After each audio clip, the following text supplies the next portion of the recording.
Hello friends हम MP history cover कर रहे हैं। पिछले वीडियोस में ही हमने सातवाहन डायनेस्टी और इंडो ग्रीक तक पहला कुषाण के बारे में पढ़ लिया था और इस सब के बाद गुप्ता एम्पायर आता है। लेकिन इससे पहले एमपी में दो वंश और हैं। एक है नागवंश, ये शिशुनाग वाला नागवंश नहीं है, अलग है, जिसका उदय सेकंड लास्ट सेंचुरी एडी में हुआ था। साउथ में थोड़ी उथल पुथल चल रही थी, इसलिए एमपी के ग्वालियर एंड विदिशा क्षेत्र में इसका उदय हुआ। ये विदिशा क्षेत्र है और ये ग्वालियर, तो इस जगह पर नागवंश का उदय हुआ। और कुषाण इतने मजबूत नहीं थे जो विस्तार कर पाए, इसलिए इनकी कमजोरी का लाभ उठाकर नागवंश अपने साम्राज्य को विस्तार करने में लग गए। विदिशा से इनके सिक्के भी प्राप्त हुए हैं 1913-14 में। विदिशा को पहले बेसनगर बोलते थे, तो ऐसे लिख सकते हैं, बेसनगर में इनके सिक्के प्राप्त हुए। इनका फर्स्ट राजा था बृषनाथ। आपको ये कन्फ्यूजन हो रही होगी, नागवंश में बृषनाग होना चाहिए, लेकिन ध्यान रखना फर्स्ट राजा बृषनाथ था। और बाकी के राजा तो आपको सिंपली याद हो जाएंगे। एक सेकंड था भीमनाग, इसमें कोई प्रॉब्लम नहीं, ये नाग ही है भीमनाग। इसने अपनी राजधानी विदिशा से बदलकर पद्मावती की थी। इस पद्मावती को पवाया बोल सकते हैं और ये आज का शिवपुरी डिस्ट्रिक्ट में आता है। आप देख ही रहे हैं, इस वंश का उदय यहाँ हुआ है और ये गले गर्दन में पूरा शिवपुरी है, तो इसका कैपिटल फिर इसने शिवपुरी डिस्ट्रिक्ट यानी पद्मावती कर लिया था। इसमें 3 राजा और याद रखते हैं, स्कंदनाथ, बृहस्पतिनाग एंड रविनाग। ये दो तो डायरेक्टली याद हो गए होंगे आपको, क्योंकि ये ऐसा लग रहा है डे का नाम है बृहस्पतिनाग, रविवार। स्कंदनाग और बृहस्पतिनाग, इनके कॉइन मिले हैं पवाया क्षेत्र में। पवाया ये वाला क्षेत्र है। लेकिन रविनाग का कॉइन, नया कॉइन मिला है इनका एरड़ में। आज अगर एरड़ की बात करें तो सागर का पुराना नाम एरड़ था। तो आप ऐसे याद कर लो, रविवार के दिन कहीं इधर उधर घूमने गए थे तो शिवपुरी ग्वालियर एंड विदिशा के अलावा यहाँ सागर है, यहाँ घूमने गए थे, तो नया कॉइन मिला है रविनाग के टाइम का एरड़ में। ये छोटी सी बात आप याद कर लो। ये डायनेस्टी होने का सबसे बड़ा साक्ष्य मिलता है प्रभावती गुप्ता ने जो पूना ताम्रपत्र लिखा है, उसमें बताया है कुबेर नाग चंद्रगुप्त II की पत्नी थी। ये चंद्रगुप्त II गुप्ता डायनेस्टी में नेक्स्ट आने वाला है, हम पढ़ेंगे। तो कुबेर नाग उनकी पत्नी थी और ये नागवंश की थी, ये वाला नागवंश जो हम पढ़ रहे हैं। इसके अलावा एक छोटा सा वंश और था जबलपुर क्षेत्र में, जिसको बोधी या मगवंश बोलते थे। इनके बारे में आपको कुछ नहीं याद करना, बस एक चीज़ आप याद कर सकते हैं, 350 AD के आसपास एक राजा था महासेन जो इस क्षेत्र में शासन करता था। और दूसरा पॉइंट, इनके शासन के कुछ कॉइन हैं जो महेंद्र चौबे जी के संग्रहालय में रखे हुए हैं।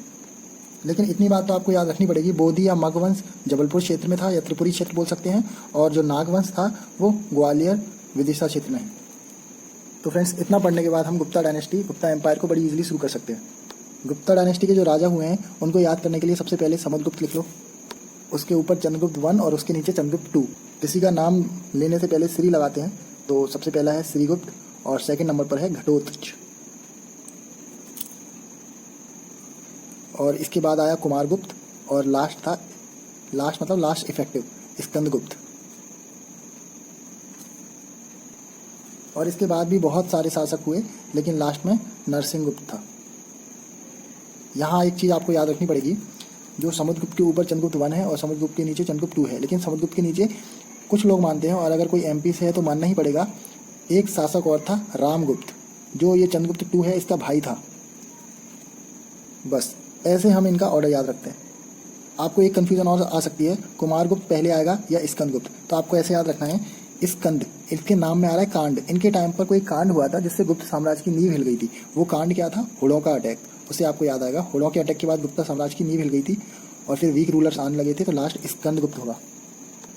श्रीगुप्त और घटोत्कच की उपाधि महाराज की थी, लेकिन चंद्रगुप्त I की उपाधि महाराजा धीराज की थी। कुछ लोग तो चंद्रगुप्त I को ही गुप्ता साम्राज्य का फाउंडर मानते हैं, लेकिन ऐसा नहीं है, फाउंडर श्रीगुप्त ही है। इसका टाइम पीरियड आप याद रखना, 319 से 335 AD। तो ये पहला सबसे इम्पोर्टेंट राजा है, और MP में गुप्ता साम्राज्य के होने का साक्ष्य भी इसी टाइम से मिलता है। जैसे ये MP का छोटा सा मैप है, तो इलाहाबाद के साथ जो MP का क्षेत्र है वो इसके अंडर, लेकिन मेनली देखें तो समुद्रगुप्त ने ही विस्तार किया था। समुद्रगुप्त के टाइम पर हरिशेन एक कोर्टियर था जिसने इलाहाबाद पर काफ़ी हिस्ट्री लिखी है। और समुद्रगुप्त जब विस्तार करते हुए उड़ीसा के लिए जा रहा था तो MP के सागर, दमोह और जबलपुर क्षेत्र से निकला था। ऐसा करते हुए एक बात पता लगती है, झांसी एंड विदिशा के बीच में अहीरों की एक बस्ती थी जिसको आज अहीरवाड़ा कहा जाता है। जो विदिशा और झांसी के बीच में थी। समुद्रगुप्त के टाइम का एरर अभिलेख प्राप्त होता है, जिससे पता लगता है समुद्रगुप्त मध्य प्रदेश में भी था। एरर सागर में है। इसके बाद जो रामगुप्त आएगा वो हमें मानना पड़ेगा, क्योंकि कुछ हिस्ट्रियन मानते हैं समुद्रगुप्त के बाद सिर्फ चंद्रगुप्त टू ही आया था, रामगुप्त नहीं आया था। लेकिन रामगुप्त के कॉइन हमें मेन विदिशा क्षेत्र में और एरर के क्षेत्र में मिलते हैं, इसलिए हम मानते हैं कि रामगुप्त नाम का भी एक राजा था, शासक था। हालांकि समुद्रगुप्त के कॉइन एंड कुमारगुप्त के कॉइन यहाँ कोने में खरगोन में नाले में पड़े हुए मिलते हैं। ये एक ट्रिक है। एक्चुअली इन लोगों के कॉइन समुद्रगुप्त और कुमारगुप्त के कॉइन बम नाला में मिलते हैं, ये खरगोन में है। बट रामगुप्त के कॉइन मेन विदिशा में मिलते हैं। उसके बाद चंद्रगुप्त टू आता है। फ्रेंड्स, इसने उज्जैन को अपनी सेकंड कैपिटल बनाया था और कालीदास भी इसके टाइम था। उज्जैन काफ़ी इंपॉर्टेंट प्लेस था इसके टाइम पर। इसने जो विदिशा में अभियान किया था उसका पता हमें उदयगिरी गुफाओं से लगता है। उदयगिरी गुफाएं विदिशा में है। इसके बाद कुमारगुप्त है। अब आप देखेंगे कुमारगुप्त में दोनों सरनेम है, कोई नेम नहीं है, तो उसके पास ना नेम है और ना ज़मीन है, ऐसे याद कर सकते हैं। तो इससे हमें याद रहता है ना नेम है और ना ज़मीन है, लैंड मीन्स ज़मीन। तो इसने नालंदा यूनिवर्सिटी की स्थापना की थी। ना नाम और ना ज़मीन। और उससे एक पॉइंट और याद रखना है, इसका नाम तो कोई था नहीं, इसलिए इसने जो टाइटल लिया था वो 2 नाम वाला दिया था, महेंद्रादित्य। इसका जो टाइटल था वो था महेंद्रादित्य। टाइटल से 2 नाम आ गए, महेंद्र एंड आदित्य। अशोकनगर में तुमैन अभिलेख है। पहले तो गुना में था, क्योंकि गुना से टूट के अशोकनगर बना है, तो तुमैन अभिलेख था। आप गुना लिखें या अशोकनगर एक ही बात है। तो यहाँ आप देख सकते हैं 2 मैन, 2 गुना आदमी, ऐसा लग रहा है ना 2 मैन, तो आप इससे याद रखना 2 गुना तेज आदमी। तो तुमैन अभिलेख गुना में है। इसमें कुमारगुप्त की जानकारी मिलती है तुमैन अभिलेख में। और इस अभिलेख में राजा को सर्द काल का सूर्य बताया है, यानी इसमें राजा की थोड़ी सी तारीफ की गई है। जिस तरह सर्द काल में सूरज लोगों के लिए सुखदायी होता है, वैसे ही इस राजा की तारीफ की गई है और संभवतः कुमारगुप्त की ही तारीफ की गई है। और उसके बाद स्कंदगुप्त है, उस पर हुड़ों का अटैक हुआ था। ग्वालियर अभिलेख में हुड़ों की उपस्थिति दर्शाई गई है। तो हुड़ों से रिलेटेड एक बात है, वो यहाँ याद रखना आप। एक एरर अभिलेख है, भानुगुप्त का एरर अभिलेख। उसमें बताया गया है कि राजा का एक अमात्य था, अमात्य या सैनिक मान लो आप, गोपराज। उसकी लड़ाई हुई थी हुड़ के तोरमण से, जिसमें गोपराज की मृत्यु हो गई थी और फिर इनकी वाइफ सती बनी थी। और ये इसलिए पहला सती प्रथा को दर्शाने वाला एरर अभिलेख है। गुप्ता एम्पायर के टाइम पर अलग अलग इंस्क्रिप्शन यानी कि अभिलेख और मंदिर भी बने हैं। उनको एक नज़र में यहीं कंप्लीट कर लेते हैं। एक है मंदसौर अभिलेख। अगर मैं छोटा सा एमपी का मैप बनाऊं तो आपको आइडिया लग जाना चाहिए कि मंदसौर किधर है। ये रफ मैप एमपी का, ये मंदसौर का क्षेत्र है। यहाँ कोने में नीमच है, लेकिन ये मंदसौर है। ये वत्सवट्टी ने लिखा है संस्कृत में। ये वंदुवर्मन से रिलेटेड है। अभी हम देखेंगे कौन क्या था, लेकिन आप एक बार में यहाँ कंप्लीट कर लीजिए। इस मंदसौर अभिलेख से हमें बाद में पता लगेगा, जब ये हुड़ लोग अटैक करते जा रहे थे गुप्ता साम्राज्य पर, तो आगे आके एक मालवा का राजा आएगा, यशोधर्मन। मालवा क्षेत्र इस क्षेत्र को बोलते हैं। यहाँ का राजा था यशोधर्मन, जो औलिकर वंश से था। उसकी जानकारी मंदसौर अभिलेख में ही मिलती है, वो हम आगे देखेंगे। बस आप अभी गुप्ता साम्राज्य को देख रहे हैं।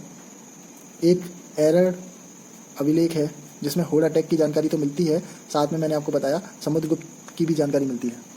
तीसरा है तुमैन अभिलेख। आपको याद आ रहा होगा 2 मैन, 2 गुना यानी गुना। ये गुना में है, या मोस्ट प्रिसाइसली बोले तो अशोकनगर में है। इसमें कुमारगुप्त की जानकारी मिलती है और कुमारगुप्त को अच्छा राजा बताया था। सूर्य, सर्दी में सूरज, आपको याद आ रहा होगा। एक सूपिया अभिलेख है जो रीवा में है। सूपिया अभिलेख रीवा में कैसे याद रखेंगे, तो रीवा में अभी सबसे बड़ा सोलर पावर प्लांट शुरू हुआ है। तो सू यानी सूर्य से एनर्जी जनरेट होगी, तो सूपिया अभिलेख जैसे आए तो आपको रीवा याद करना पड़ेगा। ट्रिक थोड़ी बेकार है लेकिन याद तो रहता है। तो यहाँ सूरज की रोशनी होगी और सूरज की रोशनी जब रे ऐसे डायरेक्ट आएंगे नीचे सन प्लेट पर, तो एनर्जी जनरेट होगी। तो ये जो ऊपर से नीचे है रे आना, ये बता रहा है ऑर्डर। यानी सूपिया अभिलेख में घटोत्कच से लेके, जो घटोत्कच रूलर है गुप्ता डायनेस्टी का, वहाँ से लेके आगे के राजाओं का क्रोनोलॉजिकल ऑर्डर दिया गया है सूपिया अभिलेख में। फिर गुप्ता एम्पायर से रिलेटेड कुछ मंदिर हैं, जैसे एक शिव मंदिर है खो में, नौगढ़। सांची में बुद्ध मंदिर है। पार्वती मंदिर है पन्ना में, इजीली याद होता है पार्वती मंदिर। पन्ना, अजयगढ़ में है एक्चुअली ये। और लास्ट तिगवा का विष्णु मंदिर जबलपुर में। ये फ्रेंड्स याद रखना, तिगवा का विष्णु मंदिर जबलपुर में है। इसके बाद वाकाटक डायनेस्टी आएगी, या बोलें गुप्ता डायनेस्टी और वाकाटक डायनेस्टी साथ में चलती है। टाइम पीरियड होगा वही 240 से 542 एडी, लगभग 250 से 500 एडी। वाकाटक का भी है। चंद्रगुप्त टू की बेटी प्रभावती गुप्त वाकाटक के यहाँ शादी की थी उसने, साउथ में जाके। तो इस पॉइंट से भी याद रहता है कि इसके पहले एक वाकाटक डायनेस्टी चलती है साउथ में। फ्रेंड्स, वाकाटक वंश का संबंध भी एमपी से था, तो वाकाटक वंश को भी एक बार हम देख लेते हैं। अगर जैसे मान लो ये इंडिया का मैप है, ये रफ मैप बना लिया हमने इंडिया का, तो आप ये मत समझना पहले गुप्ता साम्राज्य आया, फिर गुप्ता साम्राज्य खत्म हो गया, उसके बाद वाकाटक डायनेस्टी आई। ऐसा नहीं है। गुप्ता साम्राज्य यहाँ ऊपर शासन कर रहा था, तो वाकाटक डायनेस्टी यहाँ शासन कर रही थी। दोनों पैरेलल चल रहे थे, 250 से 500 एडी। सो वाकाटक वंश का पहला रूलर था विंध्य शक्ति, जो बड़ी इजीली याद हो सकता है। वास इसी से याद हो सकता है, विंध्य शक्ति। और पुराणों के अनुसार वह विदिशा का शासक था। तो ठीक है, अच्छा है, हमारे लिए याद हो गया वाकाटक, विंध्य शक्ति, विदिशा का शासक। विंध्य शक्ति के बाद शासक या रूलर बना प्रवरसेन। प्रवरसेन की मृत्यु के बाद साम्राज्य 4 भागों में टूट गया। उसमें से हमें 2 भाग नोन हैं और 2 भाग अननोन हैं। एक तो थी प्रवरसेन नंदीवर्धन ब्रांच, और दूसरी थी वत्स गुल्मा ब्रांच। तो आप समझ ही रहे होंगे, प्रवरसेन के टाइम पर टूट के जो ब्रांच बनी प्रवरसेन, ये इंपॉर्टेंट ब्रांच है। प्रवरसेन तो मर चुका है, तो फर्स्ट रूलर था रुद्रसेन 1। कैसे याद रखेंगे? एक्चुअली जो प्रभावती गुप्ता की शादी हुई थी, चंद्रगुप्त 2 की बेटी प्रभावती गुप्ता, उसकी शादी रुद्रसेन 2 से हुई थी। तो इससे याद हमें रहता है कि इस साइड जो ब्रांच है उसका पहला रूलर रुद्रसेन 1 था। अगर हम ऑर्डर देखें तो रुद्रसेन 1 के बाद आया पृथ्वीसेन, और उसके बाद आया रुद्रसेन 2। रुद्रसेन 2 की मृत्यु के बाद प्रभावती गुप्ता ने साम्राज्य संभाला। किस नाम से साम्राज्य संभाला, ये पेपर में आ चुका है एक बार। उन्होंने दिवाकर सेन नाम से साम्राज्य संभाला था। उसके बाद प्रवरसेन 2 आया, एंड फिर पृथ्वीसेन 2। सिर्फ प्रभावती गुप्ता का संबंध एमपी से है, इसलिए हमने प्रवरसेन की जो ब्रांच पढ़ी है, ऐसा नहीं है। प्रभावती गुप्ता के बाद जो प्रवरसेन 2 आया, एक्चुअली इसका नाम दामोदर सेन था। इसके 12 दान पत्रों में से 7 दान पत्र एमपी में हैं। छिंदवाड़ा, सिवनी जैसे जिलों में इसके दान पत्र थे। और उसका बेटा फिर पृथ्वीसेन 2 हुआ। इसके ताम्रपत्र बालाघाट में मिलते हैं, और ऐसा मालूम होता है कि इनकी स्थिति अच्छी थी। तो ऊपर गुप्ता डायनेस्टी और नीचे वाकाटक डायनेस्टी अच्छे से राज कर रही थी, लेकिन तभी होड़ों का अटैक हो गया, आपको पता है। तो होड़ों का पहला नेता था तोरमड़। ये पंजाब वगैरह को जीतते हुए आगे बढ़ रहा था और अपने एमपी में सागर तक आ गया था। सागर में ही तोरमड़ के शासनकाल का पहला वर्ष का अभिलेख उत्कीर्ण है। उसने एक विशालकाय 12 मूर्ति बनवाई थी। 12 मूर्ति में उसके पहले वर्ष का शासनकाल मिलता है सागर के एरर जगह पर। फिर 515 एडी आते आते तोरमड़ का पुत्र मिहिरकुल आ गया। उसका शासनकाल ऊपर कश्मीर से लेके नीचे मालवा तक था, तो ये एमपी में है। लेकिन मालवा के औलिकर वंश का एक शासक था यशोधर्मन। औलिकर वंश का यशोधर्मन, इसने फ्रेंड्स मिहिरकुल को हराया और होड़ों के अटैक को विफल किया। तो कभी कभी गुप्ता साम्राज्य इतना बड़ा था, तो कभी कभी अगर किसी जगह गुप्ता साम्राज्य कमज़ोर होता था, तो छोटे मोटे राजा अपनी डायनेस्टी खड़ी कर लेते थे। तो एमपी का एक मैप है, उससे हम समझते हैं कि गुप्ता साम्राज्य के रहते हुए कौन कौन से राज विस्थापित हुए थे। जैसे यहाँ एक परिव्राजक राजवंश था, ये बुंदेलखंड क्षेत्र में था। कैसे याद रखेंगे ये बुंदेलखंड क्षेत्र में था? तो देखो फ्रेंड्स, जैसे ये यूपी है और ये एमपी है, एक परिवार की तरह रह रहे हैं, और इस क्षेत्र को हम बुंदेलखंड क्षेत्र बोलते हैं। तो इससे याद रहेगा, परिवारजक राजवंश इस क्षेत्र में बुंदेलखंड क्षेत्र में था। और एग्जैक्टली देखें तो पन्ना में थे ये लोग, और खो अभिलेख में इनकी जानकारी मिलती है। इनका फर्स्ट राजा था देवादय, और सबसे प्रतापी राजा था हस्तिन। और इसी क्षेत्र में इधर उच्च कल्प के महाराज थे, और ये क्षेत्र था उनका सतना जिला, आज का सतना जिला, यहाँ उच्च कल्प थे। इसके फर्स्ट रूलर थे औग्रदेव, एंड लास्ट रूलर थे सर्वनाश। इनका तो सर्वनाश ही हो गया।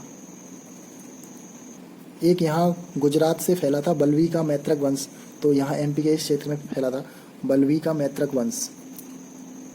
तो इस साइड रतलाम है, तो रतलाम से इनके कुछ ताम्रपत्र मिलते हैं। तो ये एरिया हमें याद रखना पड़ेगा। अब नेक्स्ट वीडियो में हम आगे वर्धन डायनेस्टी से देखेंगे, और उसमें एमपी के कुछ इवेंट्स होंगे वो कवर करेंगे। Thank you friends.